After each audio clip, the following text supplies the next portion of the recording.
नमस्कार। आज स्थानीय तह निर्वाचनमा मतदान सम्पन्न भएको छ।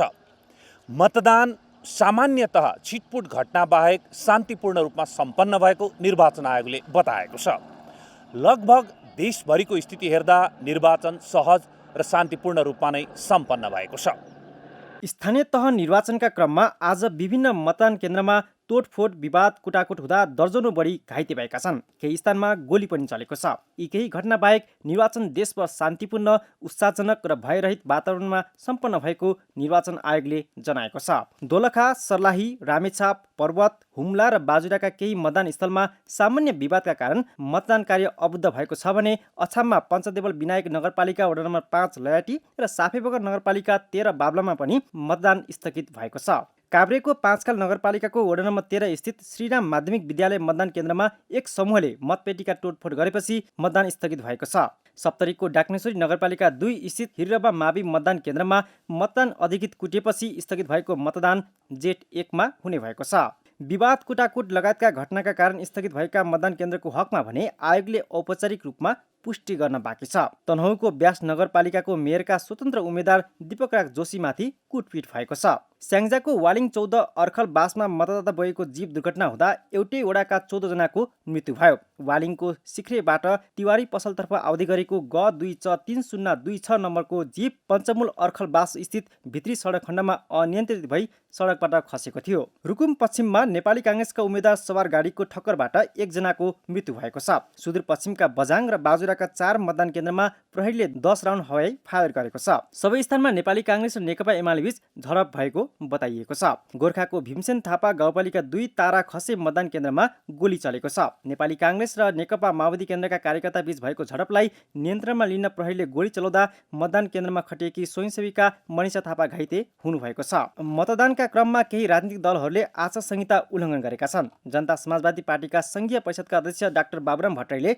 मतदान गर्ने क्रममा सङ्केत गरेको मतपत्र सार्वजनिक गर्नुभएपछि निर्वाचन आयोगले 24 घण्टाभित्र स्पष्ट जवाफ पेश गर्न पत्रचार गरिसकेको छ।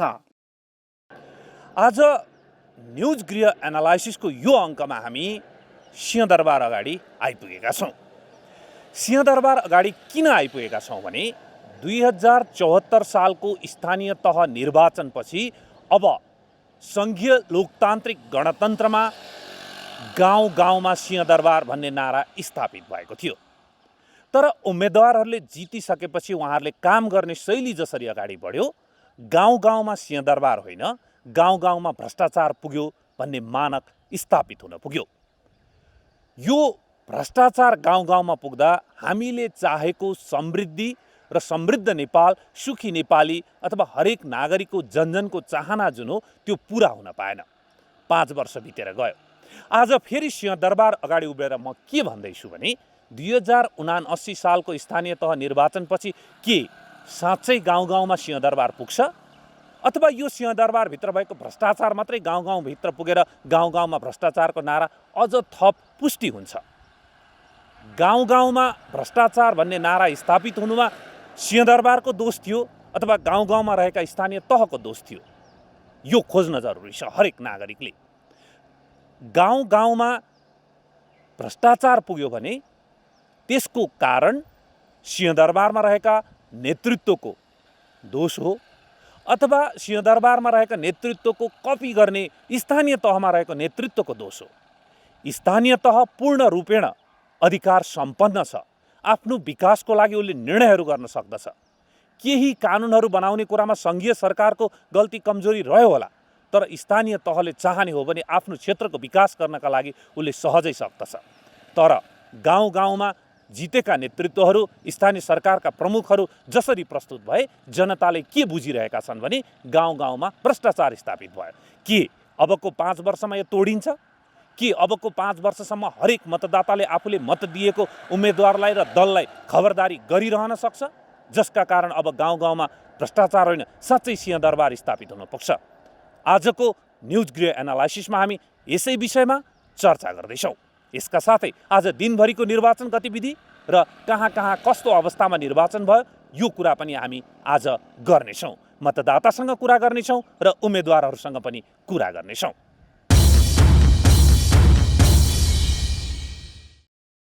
स्याङ्जाको वालिङमा मतदाता बोकेको बस दुर्घटना, 14 जनाको घटनास्थलमै मृत्यु भएको प्रहरीको भनाई। देशभर स्थानीय तह निर्वाचन शान्तिपूर्ण रूपमा सम्पन्न, दाङमा 104 वर्षीय वृद्धद्वारा मतदान। निर्वाचनका क्रममा केही स्थानमा झडप र गोली प्रहार, कतै हावाहुरी त कतै वर्षाले मतदान प्रभावित। मतदान गर्न उत्साहित भए पनि मतदाता नेतृत्वप्रति निराश। मतदानको हकप्रति सचेत नागरिक भन्छन्, नेतृत्व नसचिए मतदानमा नआउन पनि सक्छौं। मतदानमा वृद्ध वृद्धा तथा अपाङ्गता भएका व्यक्तिको पनि उत्साहजनक सहभागिता, तर मतदान स्थल सहज नहुँदा सकस। मतपेटिका सङ्कलनपछि आजैबाट मतगणना सुरु हुने निर्वाचन आयोगको भनाई। अप्रिय घटना हुन नदिन मतगणना स्थलमा कडा सुरक्षा। र बङ्गलादेशमा सरकारी पदाधिकारीलाई विदेश भ्रमणमा रोक। कोभिडपछि अर्थतन्त्र कठिन अवस्थामा पुगेको भन्दै अत्यावश्यक बाहेकका वस्तु आयातमा समेत रोक। राजनीतिक दलको नेतृत्वले स्थानीय तहमा होस्, सङ्घ होस् अथवा प्रदेशमा होस्, बुझ्नुपर्ने कुरा के हो भने हरेक कफी गफमा, चिया गफमा अथवा हरेक चौतारीमा अथवा मेलापातमा किन हामीमाथि गुनासो छ, किन हामीलाई जनताले गाली गर्छन्, किन हामीले काम गर्न सकेनौँ भनेर जनताले आरोप लगाउँछन्, यो कुरामा गहन विश्लेषण गर्न जरुरी छ। यदि राजनीतिक दल र दलको नेतृत्वले यो कुरालाई गम्भीर रूपमा नलिने हो भने यसले विस्फोट निम्त्याउन सक्छ। अहिले वैकल्पिक शक्ति राम्रोसँग स्थापित नभएर हो, नभए मतदाताले वैकल्पिक शक्ति खोजिरहेका छन्। मूलधारको शक्ति भनेर नाम लिउँ मुख्य दलहरू। यी दलहरूले 2046 सालको जनआन्दोलनपछि गर्दै आएको काम र यसको समीक्षा मतदाताले धेरै पटक गरिसके। उनीहरू चाहन्छन् हामी यिनीहरूलाई मतदान गर्नुको सट्टा अर्को वैकल्पिक शक्ति पाइन्छ कि भन्ने हरेक गफहरूमा सुनिन्छ। यद्यपि यी राजनीतिक दलहरूप्रति फेरि मतदाताको विश्वास पनि छ, किनभने हरेक निर्वाचनमा मतदाताले मत दिएपछि यिनीहरू नै जितेर आइरहेका छन्। तर हरेक अनौपचारिक र औपचारिक गफमा के सुनिन्छ भने राजनीतिक दलहरूले गरेनन्, नेतृत्वले गरेन, भ्रष्टाचार, यस्ता खालका कुराहरू सुनिन्छ। र मतदानको बेला आइपुग्दाखेरि यदि कुनै एउटा वैकल्पिक शक्ति देखिन्छ भने उसको पक्षमा धेरै ठुलो जनलहर पनि देखिन्छ। भन्न त त्यसलाई सामाजिक सञ्जालले जनलहर भनेर आरोप पनि लगाइन्छ, तर सामाजिक सञ्जालमै सही यदि कुनै विषय उठेको छ भने त्यसलाई गम्भीरतापूर्वक राजनीतिक दलहरूले लिनुपर्दछ। हामी कुरा गरिरहेका व्यक्तिहरू हरेकसँग भनिरहेका छौँ राजनीतिक दलहरूप्रति मेरो गुनासो छ भन्नुहुन्छ उहाँ, तर गुनासोको बीच पनि उहाँ उत्साहित भएर मतदान गर्न आइराख्नु भएको छ। यसको पछाडिको कारण के हो? नागरिकले आफ्नो कर्तव्य बोध गरेको छ, मतदानको दिन मत दिन जानुपर्छ भन्ने आफ्नो अधिकारलाई राम्रोसँग उपयोग गरेको छ। तर उसले उपयोग गरेको अधिकार र उसको मतको कदर राजनीतिक दलको नेतृत्वले नगरिदिँदाखेरि समस्या आएको बुझाइ उसको छ। तर यसको यो गुनासोको बावजुद पनि हामी मतदान गर्न भने आइरहन्छौँ भनेर मतदाताहरू भनिरहेका छन्। तर 1 दिन, 2 दिन, 3 दिन, कति दिन यदि गम्भीरतापूर्वक नलिने हो भने यसले विस्फोट निम्त्याउन सक्छ। भन्न खोजेको परिणाम अर्को निस्किन सक्छ। वैकल्पिक शक्तिहरू राम्रोसँग स्थापित हुन सक्यो भने मतदान तिनीमाथि जान सक्छ। मत हो एउटा नागरिकले दिने, उसलाई इच्छा लागेको ठाउँमा दिन्छ। अहिले पनि हामीसँगको कुराकानीमा केहीले भन्न हामी व्यक्तिलाई मत दिन्छौँ भनेर, यो कुरालाई राजनीतिक दलहरूले गम्भीरतापूर्वक लिन जरुरी छ। मतदान गरेको उम्मेदवारबाट के अपेक्षा छ? अपेक्षा त ठुलो छ नि। 5 वर्ष अगाडि पनि त्यही ठुलो अपेक्षा राखेर मतदान गरेको, एउटा पनि काम लागेन। अब यसचोटि चाहिँ फेरि काम लाग्छ कि त्यही पनि 5 वर्षभित्र ती उम्मेदवारहरू केही सुध्रिनु भयो कि भनेर फेरि अहिले पनि मन नभई भोट हालौँ, एउटा नागरिकको हैसियतले आफ्नो कर्तव्य हो पनि भनेर भोट चाहिँ हाल्न आयौँ, आफ्नो कर्तव्य पुरा गर्छु भनेर। तर उम्मेदवारबाट चाहिँ खासै आशा चाहिँ छैन। तर त्यो 5 वर्षको अन्तरालमा चाहिँ केही सुध्रिए कि त्यो हेरौँ न त भन्ने एउटा आश जागेर अनि भोट हाल्न आएको। अब हरेकचोटि मतदान गर्नुहुन्छ केही अपेक्षा राखेर, 5 वर्षमा फेरि सुध्रे कि भन्नु, सुध्रिएको पाउनु भएन, अहिले फेरि त्यही पनि आफ्नो मताधिकार प्रयोग गर्न आउनु भएको छ। यो चरण यस्तै क्रम जारी रह्यो भने यसले कस्तो रूप लिएला? यसले त विषम परिस्थिति लिन्छ। हामी जस्तो नेपाली जनताहरू यो जनता हुँ भनेर बस्न लायक पनि हुँदैन यो देशमा। सबै यो भ्रष्टाचारी र यो नेताहरूका आफन्त दादागिरी र उसले नै यो देश खाइदिन्छ। हामी जस्ता सोझा सिधा जनता त सिधै खाडलतिर सिधै पस्दा पनि हुन्छ। यो अबको यो 5 वर्षमा नि केही परिवर्तन भयो भने चाहिँ म एउटा आफ्नो नागरिकको तर्फबाट पनि आफै पछाडि सरेर म यो मतदान चाहिँ कदापि गर्ने छैन। स्थानीय तहको निर्वाचन दोस्रो चरणमा भइरहेको छ होइन, पहिलो चरण 5 वर्षको कार्यकालको जनप्रतिनिधिहरूको कस्तो रह्यो? पहिलो कार्यकाल पनि अब सफल रूपमा रहेको छ। त्रुटि भनेको सबैको हुन्छ, कमी कमजोरी, त्यो पनि अहिले दोस्रो कार्यकालमा अब हुनेले त्यो सिकुन्, पुरा गरून्, त्यही अपेक्षा गरेका छौँ। कस्तो किसिमको त्रुटिहरू हुन गयो अघिल्लो चरणमा? अब भुलबस पनि हुन्छ, नजानेर पनि हुन्छ, त्यही भइरहेको हुन्छ। कतिलाई मेलोमेसो नभए हुन्छ होइन। त्योभन्दा अगाडिको धेरै पिरियड 20औँ वर्ष अगाडिको थियो। त्यो यस कारणले अब त्यो सच्याउन्। अब जनप्रतिनिधिहरूले केमा ध्यान केन्द्रित गर्नु पर्यो त? मतदानको बेलामा जसरी उनीहरू हामी सबै थोक गर्छौँ भनेर वाचा गर्छ नि, त्यो पाइँदैन नि? कमसेकम त्यो बोलेको पार्टीबाट लड्नेले पार्टीको छ होइन, आफ्नो दस्तावेज छ, त्यो अनुसारको पुरा गरून्। तर स्थानीय तहका सरकारहरू लोकल लेभलमा भयो भने केन्द्रका नेताको नक्कल गरेको जस्तो देखिन्छ होइन। गाउँ गाउँमा सिंहदरबार भन्यो, गाउँ गाउँमा भ्रष्टाचार पुग्यो भन्ने आह्वान भन्यो नि त, किन त्यसो? अब त्यो त के छ भनेदेखि एउटा मागी खाने भाँडा जस्तो पनि भयो है। सबैले अब कतिपयले यहाँ अब त्यसैलाई अब फलो गराएर ल्याएका छन्, त्यसैलाई चाहिँ अब दुनु गाई जस्तो बनाएर खाएका छन्, त्यही नै हो सबैको। अब अघिल्लोचोटि 5 वर्ष कार्यकाल पुरा गरेर दोस्रो चरणको स्थानीय तहको निर्वाचन हुँदैछ। तपाईँले अघिल्लोचोटि देशभरका स्थानीय तहहरूको कामलाई कसरी हेर्नुहुन्छ? यो त प्र्याक्टिस मात्रै भयो। जहाँसम्म लाग्छ उनीहरूले राम्रो काम गर्न सकेनन् पक्कै पनि। तर यो दोस्रो पल्ट उनीहरूले पनि चेतिसकेका छ, किनभने हामीले के काम गर्नुपर्छ, के काम गर्नु हुँदैन र कति चाँडो गर्नुपर्छ र हामीले के कमी कमजोरी भयो हाम्रा भनेर उनीहरूले एउटा सच्चिने मौका हो यो दोस्रो पटक है जस्तो लाग्छ। र सच्चिनुपर्छ भन्ने हिसाबले हामी पनि मतदान चाहिने गर्न आउँदैछौँ। र अहिले चाहिँ अब हामीले के गर्नुपर्छ भन्ने उनीहरूले बुझ्छन् भन्ने मलाई लागेको छ। गाउँ गाउँमा सिंहदरबार भन्ने नारा थियो अघिल्लो 74 सालको सङ्घीय लोकतान्त्रिक गणतन्त्र अन्तर्गत स्थानीय तहको निर्वाचन हुँदा। तर गाउँ गाउँमा सिंहदरबार होइन भ्रष्टाचार पुग्यो भन्ने जनमानसले महसुस गरे। किन त्यस्तो हुन गयो? त्यो पक्कै पनि त्यस्तै नै भयो। किनभनेदेखि अब साँच्चै अब हाम्रालाई मात्रै सबैले आफ्नो गरे होइन, राम्रालाई उठाएर राम्राले काम गर्ने अवसर पाएनन्। त्यस कारणले यो गाउँ गाउँमा सिंहदरबार होइन भ्रष्टाचारै पुगेकै हो। हामीले जहाँ गएर कुरा गर्दा पनि अथवा हरेक चिया चौतारी चोकमा राजनीतिक दल र दलको नेतृत्वले ठिक गरेनन् भनेर उनीहरूप्रतिको गुनासो अथवा आलोचना हुन्छ। तर हामी बाध्य छौँ उहाँहरूलाई नेतृत्वको रूपमा मान्न। कसरी चिर्न सकिन्छ? अब पार्टीलाई भन्दा पनि मैले चाहिँ राम्रो काम गर्ने मान्छेलाई उसको चरित्रलाई अलि विश्वास गर्नुपर्छ जस्तो देखायो विगतका अनुभवले, प्र्याक्टिसले। त्यस कारणले यसपालि चाहिँ नि राम्रा मान्छेलाई चुनेर अगाडि बढायौँ भने पक्कै पनि उनीहरूले केही गर्छन् कि। उम्मेदवार कसरी छान्ने त? जस्तै उहाँहरूको काम हेर्ने, सिद्धान्त हेर्ने, दल हेर्ने, विचार हेर्ने, कसरी छान्ने हुँदो रहेछ? मैले चाहिँ मेरो पर्सनल कुरा गर्दाखेरि चाहिँ मैले चाहिँ उम्मेदवार दल यताउति केही हेरेन, म मान्छे हेरेर राम्रो मान्छे हेरेर छानेर मैले भोट हालेँ। मैले दल पार्टी मलाई त्यस्तो केही पनि हेरेन मैले चाहिँ। अब अहिले स्थानीय तह सङ्घीय भएपछि चाहिँ स्थानीय तहहरू बलियो भएका छन्, आफ्नो विकासको कामहरू आफै गर्न सक्छन् होइन। अघिल्लो 5 वर्षमा स्थानीय तहहरूले कसरी काम गरे? तपाईँको मूल्याङ्कन के छ? अब समग्र रूपमा भन्नुपर्दाखेरि चाहिँ कुनै ठाउँमा राम्रो पनि छ, नराम्रो भन्न मिल्दैन। कुनै ठाउँमा नराम्रो छ, अब त्यसलाई राम्रो नराम्रो दुवै छ, दुवै पक्ष छ, ठिकै छ। अब यो स्थानीय तहको निर्वाचनमा हामीले अघिल्लोको मूल्याङ्कन पनि गऱ्यौँ होइन। र मान्छेहरूमा चाहिँ कताकति राजनीतिक दलहरूप्रति, नेताहरूप्रति होइन सन्तुष्टि पनि छैन, गलत गरे पनि भनिराखेको छ। तर पनि तपाईँहरू उत्साहित भएर मतदान गर्न आइराख्नु भएको छ, कारण के हो? यस्तो हुन्छ, अब सबैले त्यस्तै भनेर पनि आएको हुन्छ। यो त हाम्रो आफ्नो अधिकार हो, आफूले गर्नुपर्ने, आफूले मान्छे छान्ने अधिकार भएको बेलामा हामीले चाहिँ दल भन्दा पनि हामीले चाहिँ व्यक्ति हेरेर दिने कारणले गर्दाखेरि चाहिँ आफ्नो मत अधिकार हामीले आफ्नो व्यक्ति हेरेर हामी दिने भन्ने हिसाबले चाहिँ हामी आएको हो। हामीले जे चाहेको छौँ उहाँहरूले सबै एभ्री रुल्स एन्ड रेगुलेसन्समा गरिदिनु भयो भने चाहिँ राम्रो हुन्छ। आई मिन बिचोमा अरू केही नभइकन टाइमली म्यानरमा, टाइम खेर नजाओस्, मान्छे हामीले वेट नगर्नु परोस्। लट्ठी टेक्दै आउनु भएको छ मतदान गर्न होइन, कति गाह्रो भयो? फटका अझै जेसु नम्बसो फटका मसाला फटका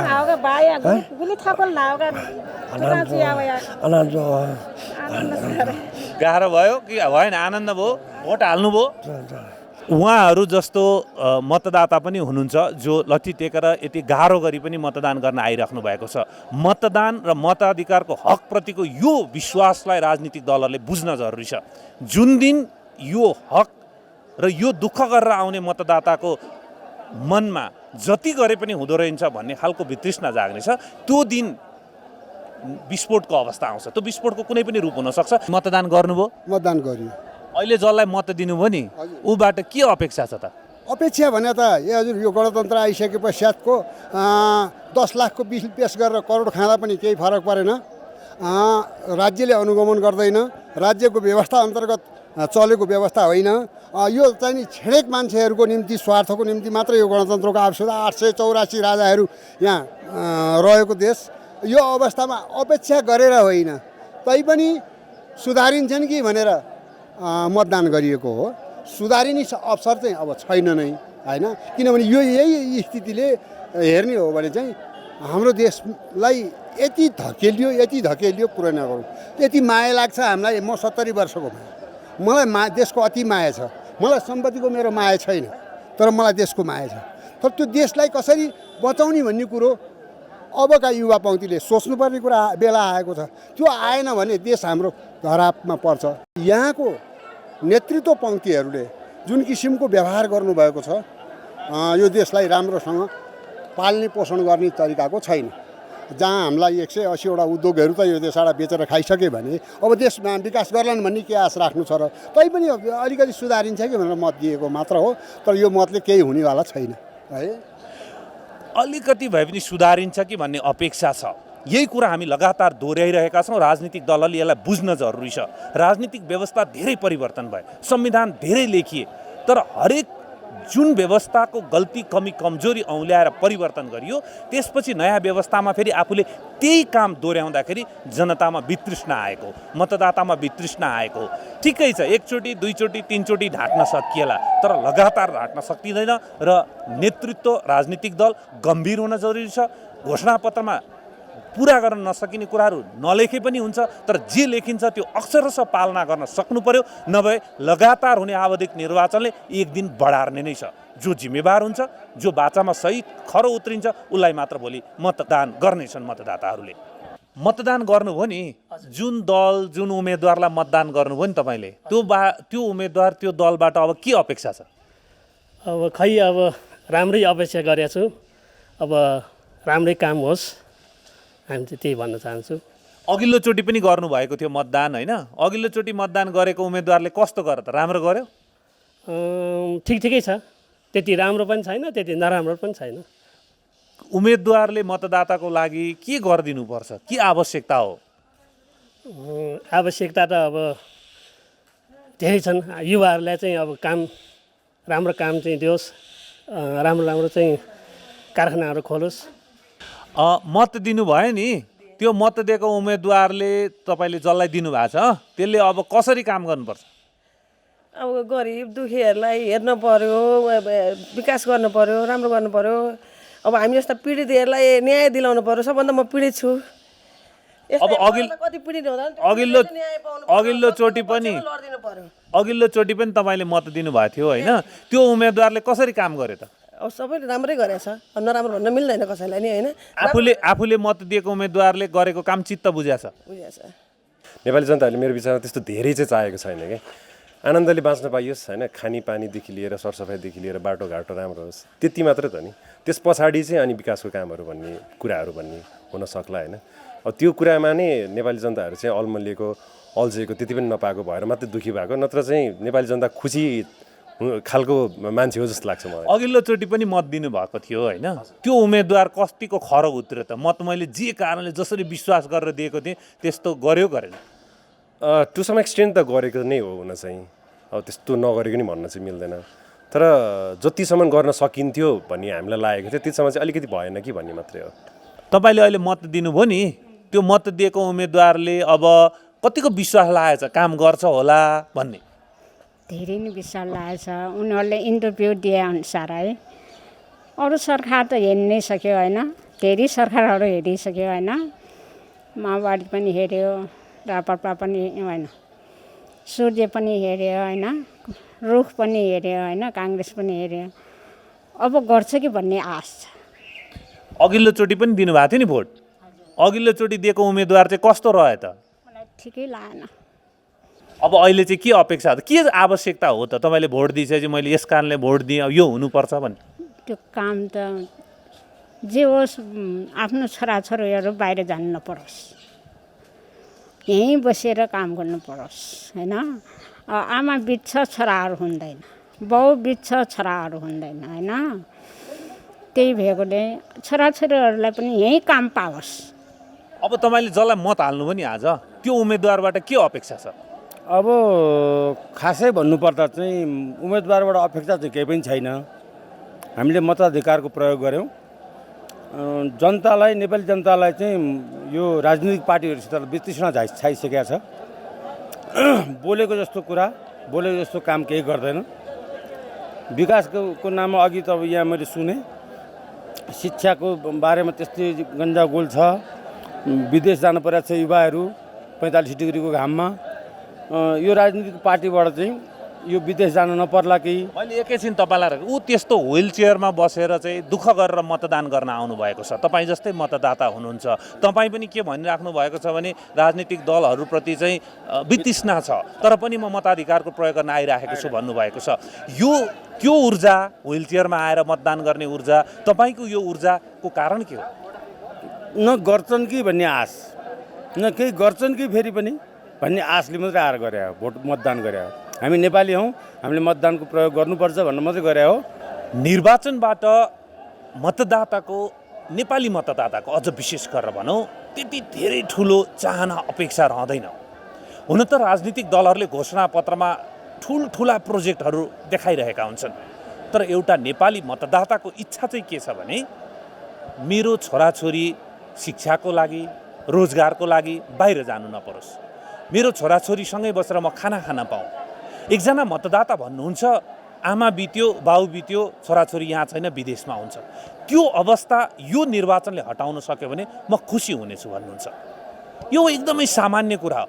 जन्मेको र जन्मिनु अघिको स्वास्थ्यको अवस्था, त्यसपछि शिक्षाको अवस्था, त्यसपछि गएर रोजगारको अवस्था, यति 3 चिजलाई यदि स्थानीय सरकार, सङ्घीय सरकार, प्रदेश सरकार, तिनै तहका सरकार मिलेर पुरा गर्ने हो भने मतदाता धेरै खुसी हुन्छन्। तर यो कुरालाई विडम्बनापूर्ण भन्नुपर्छ, राजनीतिक दलहरूले बुझ्न सकिरहेका छैनन्। शिक्षालाई व्यापारीकरण गरिएको छ, स्वास्थ्यलाई व्यापारीकरण गरिएको छ, रोजगार छैन, विदेश जानुपर्ने अवस्था छ। ठ्याक्क मतदाताले चाहने कुराभन्दा उल्टो काम राजनीतिक दलहरूले गरिरहेका छन्। सर्वसुलभ, सहज र निशुल्क शिक्षा छैन। शिक्षा बल्ल बल्ल प्राप्त गर्यो भने रोजगारी छैन, र जन्मिनु अघि र जन्मे पश्चात जीवनभरिको लागि स्वास्थ्यमा निशुल्क भनिएको छ, तर त्यो सहज र उपलब्धमूलक र पहुँच योग्य हुन सकेको छैन। यति कुरा राजनीतिक दलहरूले बुझ्ने हो भने मतदाता धेरै खुसी हुनेछ। यो कुरा राजनीतिक दलहरूले बुझ्न जरुरी छ। अनि भोट हालिसक्नुभयो? भोट हाल्छु। अनि निकै गाह्रो भयो होला, व्हिल चेयरमा हुनुहुन्छ, घरदेखि कसरी आउनुभयो त? गाडीमा ल्याइदिए। गाडीमा ल्याइदिए हो। एक जुगमा एकचोटि आउने भनेको जस्तो आजको दिन चाहिँ मतदाताहरूको हातमा अधिकार रहेको छ राम्रो उम्मेदवार छान्ने, जसलाई आज मत दिएपछि भोलि गुनासो गर्नु नपरोस्। त्यस कारण सबैजना उत्साहित हुनुहुन्छ। आउनुहोस् उहाँहरूसँग कुराकानी गरौँ र मतदानको स्थितिबारे बुझौँ। हामीले जे जति चिताएर हामीले जस्तो हुन्छ भनेर गरेका छौँ, तर माथिल्ला तहका नेताहरूले त्यो काम चाहिँ गरेन बाबु। जनतामा खुसी चाहिँ छैन। कारण के रहेछ त? के बाबु, यसमा विभिन्न कारण, धेरै कारण रहेछन्। माथि गइसकेपछि विभिन्न कारण रहेछ। अब ठिक गर्न चाहिँ के गर्नु पर्यो त? ल बाबु, हामी जनताले ठिक गर्नु पर्यो। नेताहरूले राम्रो नेता हामीले चुन्नु पर्यो र मात्रै हुन्छ। हामी त खोजिराखेको त स्वास्थ्य होइन, शिक्षा, रोजगार होइन, यस्तो सामान्य चिज खोजेको हो नि त जनताले त। नेताहरूले ठुल्ठुलो आश्वासन दिइराखेका हुन्छन् होइन, नेताहरूले अल्मल्याउँछन् कि जनता बुझ्दैनन् त छान्ने बेरमा? हामी जनताले नबुझेको, नेताहरू त अल्मल्याउने काम मात्रै गरेर भोटै लिन मात्रै खोज्छन्। हामीलाई त भोट दिएर गइसकेपछि हाम्रो काम गर्दैनन् तिनले। जनतालाई यो मर्का छ, यो पीर छ, तिनलाई यो चाहिएको छ भन्ने देखेनन् हो। अनि यति गुनासो हुँदा नि फेरि मतदान चाहिँ सधैँ गरिराख्नु अब के गरौँ, नगरी भएकै छैन त, बाध्यतै छ त। यसले गर्छ कि भनेर दियो, अब गर्दैन। गर्छ 7 बजेदेखि 5 बजे भने चाहिँ हाँसी आउँदा पनि भ्याउँछ नै आएको। अनि हिँड्दै आउनुभयो? कति बेर भयो? कति बेर त्यहाँमै गएको थाहा भएन, रमाइलो भयो साह्रै। अनि अब अहिले स्थानीय तहको चुनाव होइन, उम्मेदवारहरूलाई मतदान गर्न आउँदै हुनुहुन्छ, के विचार गरेर हाल्ने त? मान्छे हेर्ने कि दल हेर्ने कि विचार हेर्ने कि? अब स्पेसल्ली त अब दलै हेर्नु पर्यो, विचार भन्दा पनि ठुलो कुरो। अनि त्यही कारणले गर्दा पनि आएको। अब यसपालि चाहिँ यही हो, तपाईँको गठबन्धनले गर्दा भोट धेरै बिग्रिन्छ नजानेको मान्छेको। अब जाने पनि त्यो भोट हुन्छ, नत्र 1-2 भइहाल्छ, मत धेरै बढर हुन्छ यसपालि। अनि युवाहरूलाई के चाहियो त यो चुनाव पछाडि? के गर्नु पर्यो नगरपालिकाले? नगरपालिकाले गर्नुपर्ने धेरै कुरा छ होइन। अब एक कार्यकालमा गर्न सकिँदैन, कसैले कन्टिन्यू गरेर बेटर हुन्छ। अब त्यही हो नेपालको राजनीति भनेको, हाम्रो अब दुर्भाग्य भन्नु पर्यो। कहिले सँगै लड्छ, कहिले पछि त्यही विपक्ष बनेर हिँड्छ। अब एक कार्यकालमा पनि हुँदैन कुनै पनि हालतमा। 5 वर्षमा रणनीति बनाउने टाइम लाग्छ, 2 वर्ष 3 वर्षमा के काम गर्छ। अनि मतदान गर्नुभयो? गर्यो। यो पहिलोचोटि हो कि फर्स्ट टाइम हो। कस्तो लाग्यो त? मतदान गर्न जानुपर्छ भनेर सानोदेखि सुनिराखिन्थ्यो होइन, आज पहिलोचोटि हाल्यो, कस्तो हुँदो रहेछ? कस्तो हुन्छ भन्ने अब गर्यो फर्स्ट टाइम, आफ्नो पनि हो नि त, यो राइट पनि हो नि त। सो त्यही हो। अनि जस्तै मतदान गर्दाखेरि उम्मेदवार अथवा चिन्ह छान्नुपर्छ नि होइन, त्यो मान्छे हेरेर छान्ने कि दल हेरेर छान्ने कि उसको कुरा सुनेर छान्ने कि कसरी छान्ने रहेछ? कुरा सुनेरै अब के गर्छ गर्ने खालको मान्छेहरूलाई हाल्ने त हो नि। अनि विश्वास लागेको छ अब अहिले योचोटि मतदान जसलाई गरे उसले राम्रो काम गर्छ भनेर? गर्ला अब होप गर्ने त नि। अब युवाहरूको युथहरूको एजेन्डा हुन्छ नि, त्यसमा चाहिँ यो नगरपालिकाहरूमा नगरहरूले केमा ध्यान दिनु जरुरी छ? अब त्यही यो वरिपरि हाम्रो यो जुन छ नि कम्युनिटीमा डेभलप गरोस्, त्यही त हो नि। 2062-63 सालको जनआन्दोलनपछि नेपाल सङ्घीय लोकतान्त्रिक गणतन्त्रमा परिणत भयो। त्यो सङ्घीय लोकतान्त्रिक गणतन्त्रको संविधानले समावेशितालाई मूल मन्त्र र मूल सिद्धान्तको रूपमा अङ्गीकार गरेको छ। पछाडि पारिएका वर्ग, क्षेत्र, समुदाय, लिङ्ग, अपाङ्गता भएका व्यक्ति र यौनिक तथा लैङ्गिक अल्पसङ्ख्यक लगायतका सबैको पहिचान र अधिकारलाई स्थापित गर्ने भनेको छ। आज मतदान गर्नका लागि लामो बाटो बैशाखी टेकेर आउनुभएका व्यक्तिहरू हामीले भेटेका छौँ, लामो बाटो व्हिल चेयरमा आउनुभएका व्यक्तिहरू भेटेका छौँ। तर उहाँहरू के भन्नुहुन्छ भने संविधान बनेको यति लामो समय भइसक्दा पनि यो सहज, सुगम र सुविधा सम्पन्न स्थानमा पनि हामीलाई मतदान गर्न असहज छ। हामीले मतदान गर्नका लागि सहज रूपमा पाएनौँ, अर्काको सहायता लिनु पर्यो। त्यसलाई विद्युतीय माध्यमबाट सहज बनाउन पनि सकिन्छ, अथवा हाम्रो व्हिल चेयर त्यो ठाउँसम्म पुग्ने बनाएर पनि सहज बनाउन सकिन्छ। आज हिँडेर यति लामो बाटो बैशाखी टेकेर र व्हिल चेयरमा आएका यी नागरिकको चाहनालाई सरकारले, राजनीतिक नेतृत्वले बुझ्न जरुरी छ। उनीहरू किन दुःख गरेर मतदान गर्न आइरहेका छन्, यसलाई बुझ्न जरुरी छ। उनीहरूको दुःखलाई राजनीतिक दलहरूले बुझ्न सकेनन् भने उनीहरू सही रूपमा ती जनताको जनप्रतिनिधि ठहरिने छैनन्।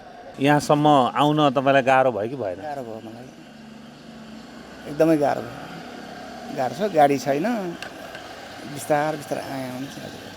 कसरी आउनुभयो त? हिँड्दै आएको हजुर। कति बेर लाग्यो? लाग्यो हजुर 1.5-2 घन्टा लाग्यो मलाई त्यहाँबाट आउनलाई। अब यति गाह्रो गरेर 1.5-2 घन्टा लगाएर भए पनि मतदान गर्नुपर्छ भनेर सचेत भएर आउनुभएको छ होइन। मतदान गर्न किन जरुरी छ? अब देशको स्थिति यस्तो छ हजुर, राम्रो मान्छे परोस् भनेर चाहिँ आफ्नो इच्छा लागेको मान्छेलाई दिएँ। अब व्यक्तिगत रूपमा राजनीतिक दलका नेतृत्वलाई होइन, राजनीतिक दलहरूलाई मान्छेहरूले गाली पनि गरिरहेका हुन्छन् होइन, भएन बनाएनन् भनेर पनि भनिरहेका हुन्छन्। तर यो आवधिक निर्वाचन आउँदाखेरि तपाईँहरू जस्तो सचेत मतदाता फेरि मतदान गर्न पनि गइराख्नु भएको हुन्छ, कुरो कहाँ नमिलेको हो? अब खोइ त्यो त मलाई के पनि थाहा भएन हजुर है। अब नेताहरूको काम हो, नेताहरूले राम्रो गरेदेखि हुन्थ्यो। कोहीले राम्रो गर्छु भन्छन्, गर्दैनन्। अनि अब प्रत्येक एउटै व्यक्तिलाई दिँदाखेरि नगरेर अर्को मान्छे छान्दाखेरि राम्रो होला कि भनेर। अघिल्लो चरणका निर्वाचनमा पनि मतदान गर्नुभएको थियो नि? हजुर गरेको तर एउटै मान्छेले चाहिँ काम राम्रो गरेन। अहिलेसम्म चित्त बुझ्दो चाहिँ भएको छैन। अनि यहाँ लाइन बस्न ओर्न अब तपाईँ अलिकति गाह्रो पनि भयो होइन, के भयो तपाईँलाई सहज भयो कि भएन? भयो, मलाई त्यो चाहिँ भयो। यो अलिकति फेसिलिटी दिँदो रहेछ। कतिको सहज असहज कस्तो भयो? असहज थियो, त्यहाँ व्हिलचेयर फ्रेन्डली ठाउँहरू थिएन अनि बाहिरै हाल्नुपर्ने यति थियो। अहिले पनि अब यत्रो 21औं शताब्दीमा पनि अपङ्गता भएका व्यक्तिहरूको निम्ति सरकारले अझै नहेरेको अनि देखियो। अब मतदान केन्द्रमा आउँदा पनि मतदान गर्नलाई हामीलाई अनि ठाउँ छैन। हामीलाई मत अधिकार दिनको निम्ति एकदम हामी वञ्चित जस्तै थियौँ। अनि सधैँ अर्काको सहारामा हामीले कसरी यसरी काम गर्ने। हामी काठमाडौँमा बसेर पनि अथवा ललितपुरमा बसेर पनि सहरी क्षेत्रमा त हाम्रो यस्तो छ भने गाउँ टोलमा भएका स्मार्ट कार्ड इन्जुरी भएका व्यक्तिहरू, अपङ्गता भएका व्यक्तिहरू कसरी भोट हाल्यो होला। स्थानीय तह निर्वाचन, सङ्घीय निर्वाचन, प्रदेश निर्वाचन, जुन निर्वाचन भए पनि यो देशको मूल नीति बनाउने ठाउँ भनेको सङ्घीय संसद भवन हो। सङ्घीय संसद भवनले कतिपय कानुनहरू नबनाइदिँदा स्थानीय सरकारहरू अलमलमा परेका थिए। तर अबको दिनमा त्यो कानुन बनाइदिने, नीति बनाइदिने काममा यो सङ्घीय संसद चुक्ने छैन भन्ने विश्वास हामी गर्दछौँ। तर यो सङ्घीय संसदमा आएका सांसदहरू अथवा मुख्य दलका नेतृत्वहरूको व्यवहार र बोलीले के सङ्केत गर्दछ भने उनीहरू असहिष्णु छन्।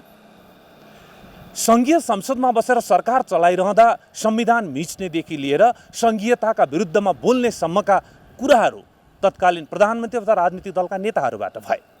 अहिले स्थानीय तहको निर्वाचन चलिरहँदाखेरि नेकपा माओवादी केन्द्रका अध्यक्ष के भन्नुहुन्छ भने उहाँको छोरीले जितेनन् भने यो व्यवस्था नै खलबलिन्छ अथवा व्यवस्थामै सङ्कट आउँछ भन्नुहुन्छ।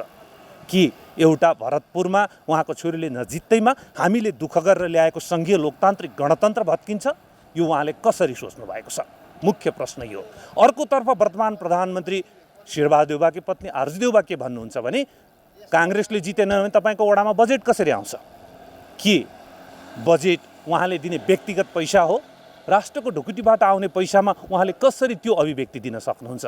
यस्ता अभिव्यक्तिहरूले कुनै पनि दलका नेतृत्वको यस्ता अभिव्यक्तिले के देखाउँछ भने हाम्रो नेतृत्व सङ्घीय लोकतान्त्रिक गणतन्त्रप्रति कसरी सोच्दछन्। यो विधिको शासनमा चल्छ, यो जनताको शासनमा चल्छ, संवैधानिक सर्वोच्चतामा चल्छ भन्ने सोच्छन् कि आफ्नो लहर र आफ्नो बोलीमा विगतका सरकार जसरी चल्छन् भन्ने सोच्दछन्। यो कुरा मुख्य प्रश्न हो।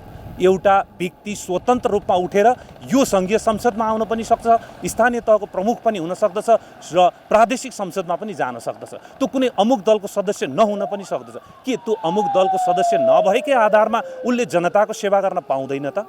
त्यसकारण आज स्थानीय तहको निर्वाचनको कुरा गरिरहँदा मतदाताहरू के भनिरहेका छन् भने हामीलाई वितृष्णा भयो, हामी फरक उम्मेदवार छान्छौँ पनि भनिरहेका छन्। स्वतन्त्र उम्मेदवारको पक्षमा लहर पनि देखिन्छ। यस्ता कुराहरूलाई मूल राजनीतिक दलहरूले मनन गर्न जरुरी छ। यदि नगर्ने हो भने जसरी वितृष्णाको लेभल बढ्दै गएको छ त्यो भोलि अझ बढ्दै जानेछ। त्यसकारण राजनीतिक दलहरूले यो स्थानीय तह निर्वाचनसँगै विगतमा जस्तो अब गाउँ गाउँमा सिंहदरबार भनेर भ्रष्टाचार गर्ने होइन, गाउँ गाउँमा साँच्चै सिंहदरबार विधिको शासन र संवैधानिक सर्वोच्चता पुर्याउन जरुरी छ। यदि नपुर्याउने हो भने परिणाम आवधिक रूपमा हुने निर्वाचन मार्फत जनताले देखाउने नै छन्। हस्त न्युज गृह एनालाइसिस एनजिएबाट आजलाई बिदा दिनुहोस्। नमस्ते।